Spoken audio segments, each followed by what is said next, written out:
കൊക്കാറ്റൂസും rainbow ലോറിക്കേറ്റ്സും ഒക്കെ കഴിച്ചിട്ട് അതിനുശേഷം ഒരു അച്ചാറിടാനെങ്കിലും ബാക്കി കാണുമോ എന്നുള്ള ഡൗട്ട് കൊണ്ട് ഞാൻ ഇന്നൊരു അച്ചാറിടാൻ തീരുമാനിച്ചു. അച്ചാറിടാനായിട്ട് ആപ്രിക്കോട്ട് പറിക്കാനായിട്ട് കൊക്കാറ്റൂസൊക്കെ വരുന്നതിന് മുമ്പേ ഇറങ്ങി. അപ്പോഴാണ് കണ്ടത് തൊട്ടടുത്ത മരത്തിൽ എല്ലാവരും പ്രസൻ്റാണ്. അവരുടെ ബ്രേക്ക്ഫാസ്റ്റ് ടൈം ആണെന്നുള്ള കാര്യം ഞാൻ മറന്നുപോയിരുന്നു. ഏതായാലും കുറച്ച് നല്ല ആപ്രിക്കോട്ട്സ് നോക്കി ഞാൻ പറിച്ചെടുത്തു. അവരുടെ ബ്രേക്ക്ഫാസ്റ്റ് മുടക്കരുതല്ലോ. അതിനുശേഷം അതുകൊണ്ടൊന്ന് നന്നായിട്ട് വെള്ളത്തിൽ കഴുകി അരിഞ്ഞു വെച്ചു.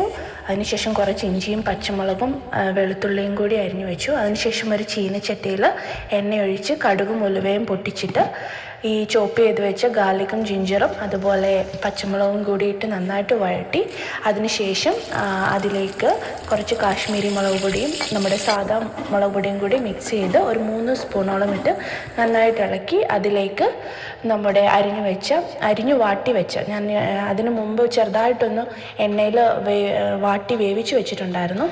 അപ്പം ഈ ആപ്രിക്കോട്ടും കൂടി അതിലേക്ക് ഇട്ടിട്ട് അതിനുശേഷം കുറച്ച് വിനാഗിരിയും കൂടി ഒഴിച്ചിട്ട് തണുത്തതിന് ശേഷം ഒരു ജാറിലാക്കി. അപ്പോൾ ഇതാണ് എൻ്റെ ആപ്രിക്കോട്ട് അച്ചാർ. Give it a try whenever you get some apricots. Thank you.